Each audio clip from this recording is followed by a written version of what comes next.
My name is Elena Cruz. I'm 28 years old and 14 days before my wedding.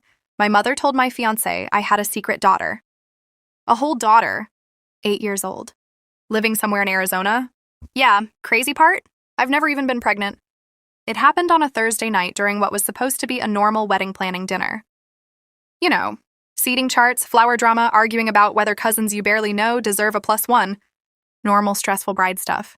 I was in the kitchen pouring iced tea when I noticed the house go weirdly quiet. Not regular quiet. Heavy quiet. The kind that makes your stomach tighten before your brain catches up. My mom had that voice. That soft, controlled, fake concern voice she used whenever she wanted to sound like the victim while dropping a grenade into somebody's life. I stepped closer to the dining room doorway without making noise. That's when I heard my father say it. Clear as day. Ryan deserves the truth before he marries her. My heart skipped. Ryan was my fiancé. My person.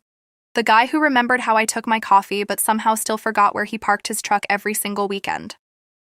Then my mother lowered her voice. She had a child when she was younger. She gave the girl away. She never told you because she knew you'd walk. The glass in my hand almost slipped. I stopped breathing. Because what? What actual insane nonsense was this? I didn't have a child. No secret adoption. No hidden teenage pregnancy. Nothing.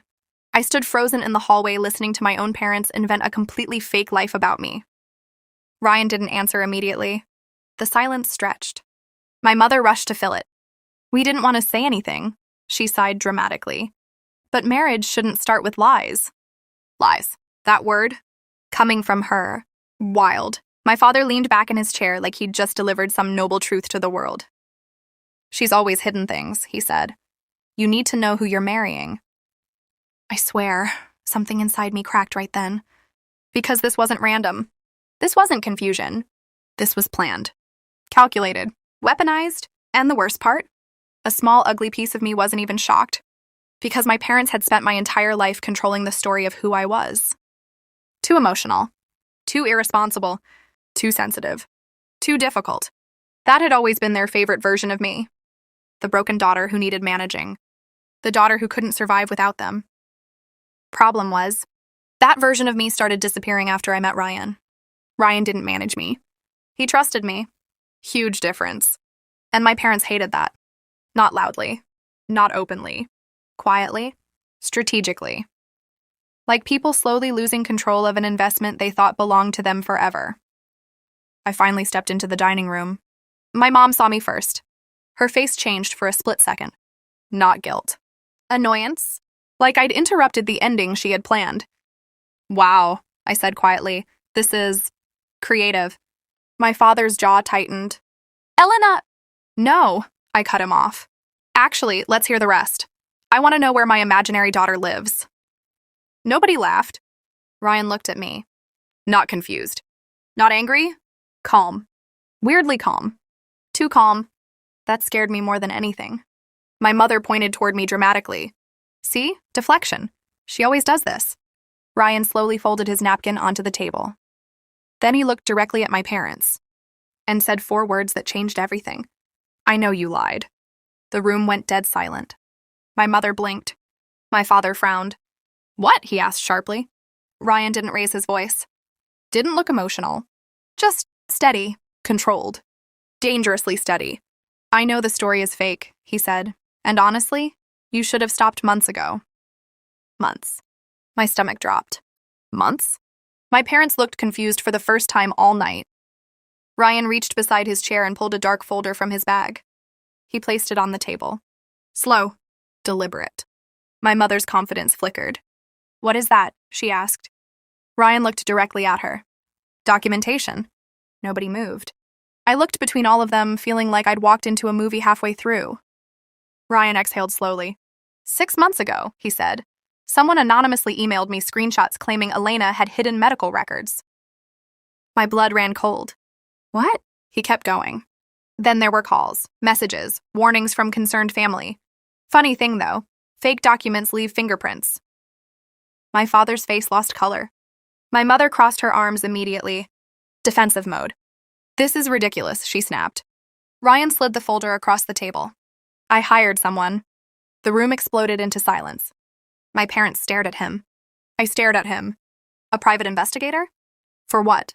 Ryan looked at me then, softly, like he hated that I was finding out this way. Not on you, he said immediately. Never on you. Then he turned back to my parents. On whoever kept trying to destroy our relationship. My mother stood up so fast her chair scraped the hardwood floor. This is unbelievable.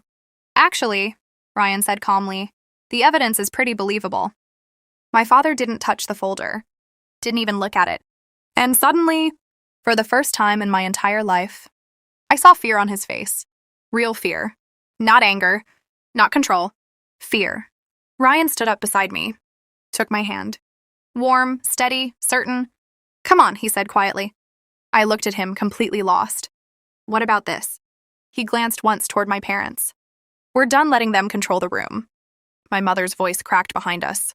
You're seriously walking out? Ryan didn't even turn around. No, he said coldly. We're walking toward peace. And as we stepped out of my parents' house into the cold night air, I realized something terrifying. This wasn't the beginning of family drama. This was the moment my entire life split into a before and an after. The second the car doors shut, the silence hit different. Not awkward silence. Not angry silence. The kind of silence that shows up after emotional destruction, when your brain is still trying to catch up to what your heart already knows. Ryan started the engine but didn't drive. Streetlights reflected across the windshield. I sat staring at my hands. They were shaking. Not because my parents lied. Honestly, that part barely surprised me anymore. I was shaking because Ryan had known something was wrong and carried that weight alone to protect us. To protect me. I finally turned toward him. What did you mean, months? He loosened his grip on the steering wheel. That was his thing when he was nervous. Tiny habits you only notice when you really love somebody.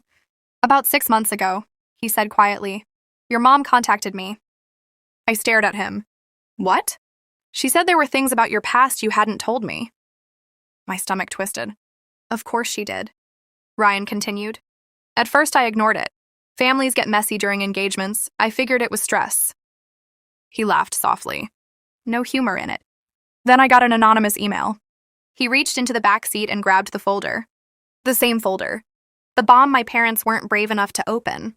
He handed me a printed page. Fake medical paperwork. My name. Hospital logos. Dates. Clinical language. Professional looking. Completely fabricated. I looked up slowly. Oh my God. Yeah, Ryan said. But whoever made it missed details. He explained how a friend in healthcare noticed formatting errors almost immediately. Wrong document coding. Wrong hospital numbering system. Copied template design. Fake. Painfully fake. I kept flipping through pages. Phone logs. Screenshots. Emails. Dates. A timeline. Months of interference. My mother contacting Ryan's sister. My father pulling him aside at a charity event. Anonymous warnings. Character attacks. Rumors. Planting doubt. Strategic. Relentless. Personal. I stopped reading halfway through because my vision blurred. Not from shock. From grief. Because something ugly settled inside me. This wasn't impulsive cruelty. This was organized. My parents had run a campaign against their own daughter. Ryan watched me quietly. I'm sorry I didn't tell you sooner. I shook my head immediately. No. My voice cracked.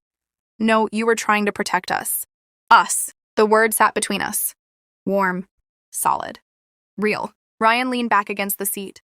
I needed proof before bringing this to you. I swallowed hard. You believed me? He looked genuinely confused. Elena, there was never a version of this where I believed them over you. That did it. Game over. The tears came fast. Ugly crying. No dignity. Months of pressure breaking all at once. Ryan pulled me toward him and held me while I cried against his jacket in the parked car outside the house where my parents had just tried to destroy my life. After a while, after the crying slowed into exhausted breathing, reality returned. The wedding. 14 days. Invitations sent. Venue booked. Families involved. Everything hanging in the balance. I pulled back slightly.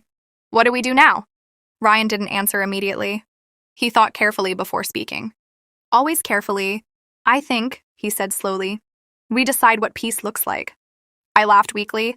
Peace sounds expensive. We already paid deposits. That actually made him smile. Small. Real. God, I love that smile. Then his expression softened again. Elena, do you still want this? The question landed gently. No pressure. No guilt. Just honesty. Not do you still want me? Do you still want this? The wedding. The future. The life. I looked out the windshield, and suddenly I saw everything clearly. Not flowers. Not centerpieces. Not guest lists. I saw my mother creating drama during the ceremony. My father whispering poison to relatives. Holiday fights. Future children growing up around manipulation disguised as love. Control dressed up as concern. Fear disguised as family loyalty. No, absolutely not. I turned back toward Ryan. Yes. His eyes softened. Yes, what? Yes to you. My voice steadied. Yes to us. I took a deep breath. But not like this. He waited. I knew he would. We're changing the wedding. His eyebrows lifted slightly. How much changing are we talking? I wiped my face. Cut the guest list. Done. My parents are out. Done. No negotiating. Already done. No surprise reconciliation speech. Absolutely not. I exhaled slowly. And maybe... I hesitated. He squeezed my hand. Maybe what?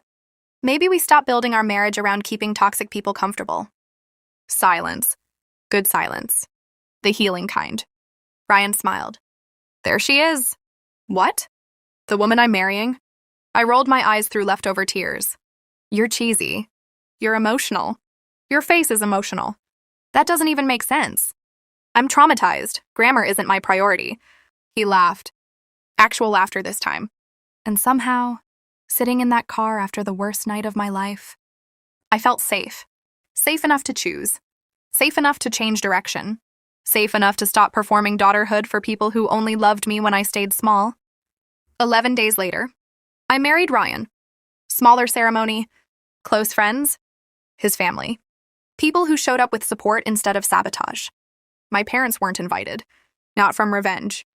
From clarity. Big difference. Walking down that aisle, I expected grief. I expected emptiness. I expected to mourn the parents who should have been there. But standing across from Ryan, watching him try not to cry before the vows even started, I felt something else.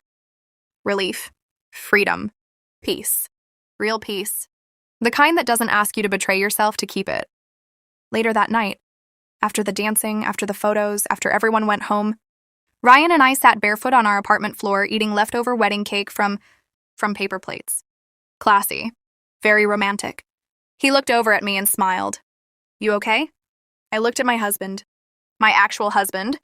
The man who protected my name without asking for applause. The man who chose truth when manipulation would have been easier. The man who made love feel safe instead of conditional. And for the first time in a long time, I answered honestly. Yeah. I smiled back. More than okay. Because sometimes family is blood. And sometimes, family is the person who sits beside you in the wreckage, hands you peace, and helps you build something better from the ashes.